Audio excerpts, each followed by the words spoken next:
Friday to you. From time to time here at the D3 studio, I'm going to start doing an artist spotlight where we just spend some time hanging out with one artist. And today I got Jack here, and we just had a wonderful sculpture go off, and I'm so proud to share Jack's work with you. Jack, I want you to say your full name and also give us your Instagram or email address. Of course. Hello, my name is Jack Rupert. You can find me on Instagram at jackrupert133. Pretty good. That's a good one. That's a good one. Okay. And I gotta say, I love his T-shirt. Right on. Shout out to my buddy Brandon Murphy. Hey, Brandon. Sculpt or die, buddy. Right on. Right on. Well, listen, I want to start this with you just showing us your reference. Let me have you reach back here. He brought in some great references. He had a bunch of bonobos, and a lot of chimpanzees. But this is the lead reference. Lee, if you want to come up, you can come in and get a shot of these references. And of course, this kind of expression I fell in love with, so I didn't nudge him too hard, but I just encouraged him to go for that expression because of the great compression that you see here. And also the teeth. I love it when we sculpt a simian or a monkey to be able to look at those teeth and see an expression. And we're going to spin this around in a second, and I'll be quiet and stop talking about that. But when you came to the class, tell me, what inspired you to do a monkey? To be honest with you, or a chimpanzee, I should say. I've always been a huge fan of Rick's work, as we've talked, Rick Baker. Rick Baker, yes, sir. And I was trying to think what would be out of my wheelhouse. I'm used to doing human heads and more latex Halloween mask style stuff. So I wanted to do this and approach it and learn new techniques from Don and new anatomy and new thinking patterns when sculpting. I thought the ape would be, your chimpanzee, bonobo would be a great way to do that. Absolutely, absolutely. And I gotta tell you, as an instructor, so much of what you're about to see came from you. I showed him a little bit of things about wrinkles, and most importantly, I think I enjoyed showing you the tools. He has already been sculpting for a while, and he has his own tool set. And a few times I had you look over and say, this is a great tool. Yep. So we got some great tool use, and not just the tool itself, but also how to hold the tool and get the best effect. I have one favorite tool that I usually teach with, and depending upon how I hold the tool, it has many different effects. But I'm going to do a turn here. I would just want to move this slowly, and Lee, if you can come on up. I want to thank Lee Murphy for filming for me. Thank you, Lee. Yeah, we're going to come around here like this.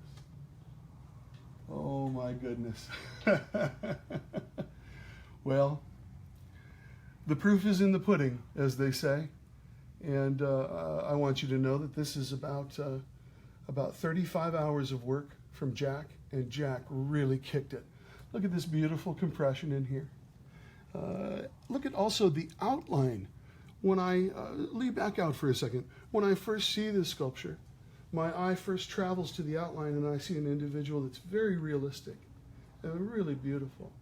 And then I can see the references, and I can see Jack here using the references to get the value of the wrinkles. And there's a little tiny tooth in here, which is just something that I love because that gets the attention of your end user, the consumer that will purchase this perhaps. Little details mean so much for us. But I'm just going to take a moment, and Lee, if you hold the shot still, I can go ahead and just take that around there. Love the ears too. We had a few discussions about the ears, and I love that he went for it and went for a larger ear. One of the great things that I love about these simian sculptures are the ears, and he got great soft forms. I think the thing that drives me so crazy about this is the compression around here. That's just such a wonderful use of shadow, and I really get that. I'm going to move the light around a little bit, and I'm going to grab a little bit of a darker shadow there. I know we lost the eyes in there, but look at the value of the randomness of that. Absolutely wonderful. Absolutely wonderful. Now bring the light out to the front, and we'll be able to see more of the teeth. And of course, he kept the tongue out, which gives the sculpture a playful feel. Without the tongue, I think it would have been more of a serious piece, and he could have arced it into something really very mean. And instead, he made a choice to go for something a little bit more playful. And that's what the tongue does for me. My good friend, Jose Fernandez, thank you for coming in last week. Jose leaves rake marks sometimes in his maquettes. And Jack and I love that. So Jack has left some great rake marks. The thing I love about that is it speaks of the sculptor. Here we know there's a guy with a tool, and by the time we get up here, we're so lost in this character. There's no rake marks up here, but nice wrinkle work. But I love the evidence of his hand on that sculpture, and I hope you leave some of that. I don't know what he's going to do, but you also make molds. Tell us about making molds, and tell us about some of the companies you've worked for. Well, I'm from Florida originally. I started interning at a company called Blue Whale Studios, which was a wonderful place. Jonah Levi, wonderful guy. I just moved out here Levy. to California. Levy, Yeah. is it? Oh, wow. Yeah. I'm sorry, That's Jonah. okay, no. I moved out here to California, and I started at ADI before I had an apartment. And then over to Immortal, George, Andrew, love them so Love 'em. much. Great guys. Hey, Andrew. Yeah, so I've mostly been doing a lot of what I do has just been me having fun at home at the kitchen table, sculpting. I started sculpting with my mother, and we made our first mold. It was a big block mold. We didn't know any better, so we put it in a storage container, and we filled half of it with plaster, and then we flipped it over and filled the other half. It was quite an experience, and I've grown a lot from that, and Don has helped me grow sculpturally. Thank you. Well, anytime we see or can hang out with another sculptor and see his techniques and his tool, it's always healthy for us. And I want you all to know, I picked up a few things from you. I got some new tools from him and some good techniques from him. Once again, his use of shadows was just really impressive. I think we talked about shadows more than almost anything on this piece. And once again, I'm just so proud of you and proud to show this to our audience. And we thank you out there for all of your support and comments in the past few years. It's been wonderful for our artists to get the feedback. This is our last day. He's going to take this home, and I always want everybody to mold everything. He's also a professional mold maker. And you think you're going to mold a copy? I sure hope so. Yeah, I hope so too. But what a wonderful thing. The tradition of monkeys, the tradition of men wearing ape suits in Hollywood is something that we celebrate. And certainly as kids, we all grew up on Rick Baker and King Kong back in the 70s. Love that suit. That was the first time I went crazy for the idea of change-o heads and Rick's different sculptures of the neutral and then more of a ferocious fight. But I think we all caught the bug with that, and the tradition of joining in with that is a big deal. I did a funny little demo. I want to show you my demo. I never got to use it because he was doing so good we never used the darn thing. Here's a silly kind of orangutan. And I just banged that out so we could talk about hair. We won't spend too long on that, but that was a little bit of a demo to start the conversation of wrinkles on the upper lip and what have you. Anyways, really fun experience, Do you have anything else that's coming up that you're going to be sculpting? Anything that's coming up in the future that you'd like to try? Not at the moment. I have a few ideas bouncing around, but I'm not quite sure I'm ready to put them out there just yet. Right. Actually, I do have one idea. Tell us. Now's A the little time. bit ambitious.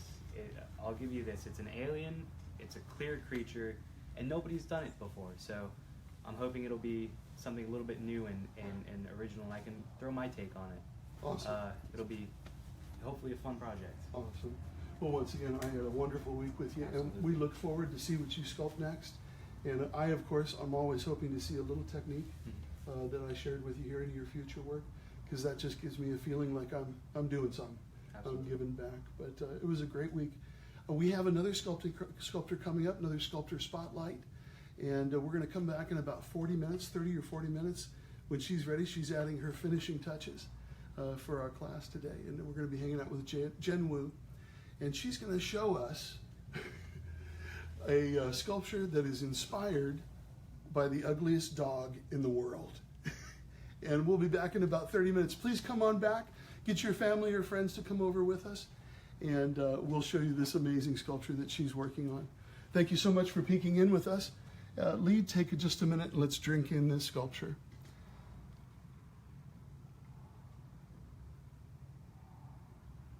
Yeah, this area just drives me crazy. Let me go all the way around. And I love this value of rake marks. This almost has a better shadow in the rake marks. If you do leave them, I think that's a great value. I don't think Jose would mind me telling this, but when I notice when he does rake marks, he moves in half moon shapes, and it leaves a really distinctive kind of pattern that once again speaks of the artist having had been there and having had created it. Look how in the top, or in the molars, he pushed in with probably a ball stylus or something like that and got a great feeling on the tooth there. Love it. And also notice here in the gums how he did a cut and a cut so that we can actually feel the tooth traveling under the gum. The gums in our references were very simple, very, very simple.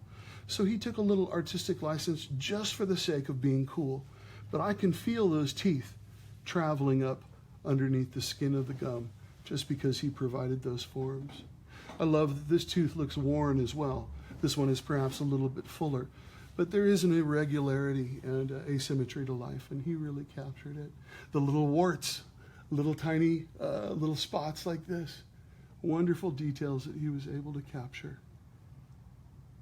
And what a great experience. Fantastic.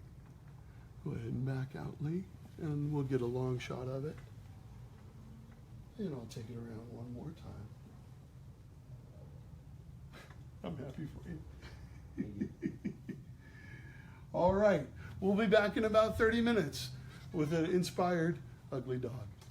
Bye-bye. Bye.